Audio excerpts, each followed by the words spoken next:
Hello. So I was recently working on features that use a lot of shortcuts and keymap stuff, and I was finding it quite confusing because I couldn't tell what was being triggered or what I had used.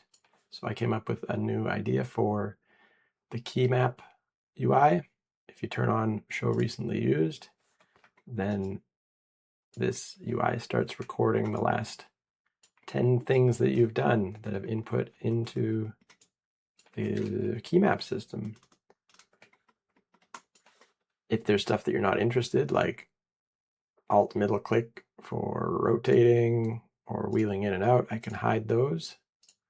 So all these kind of useless things I don't care about, they show up in this hidden list.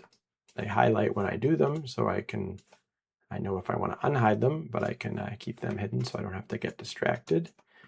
So let's say I'm working on my frame all. So I pressed view selected, it was F. I can click this button to see all the details about it and edit it directly there if I want.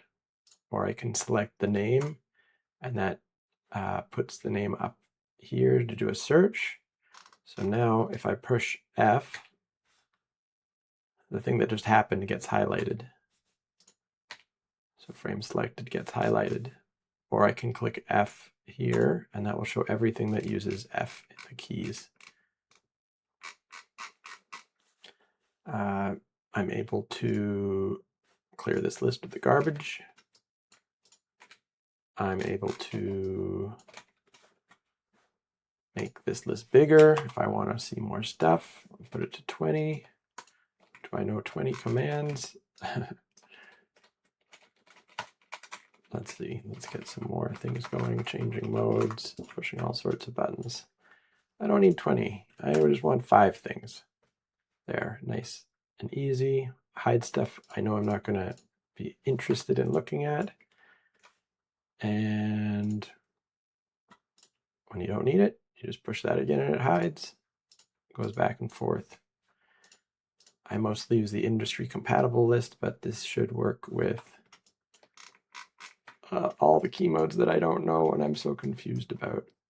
But that is why I love Blender, because it's customizable. And we can make this all the better if we can actually see which elements are being triggered. So it will be much easier to edit this giant key map. Thanks. Let me know if you have any feedback. I'm going to keep working on this and try to get the pull request all cleaned up and submit it sometime. Thank you.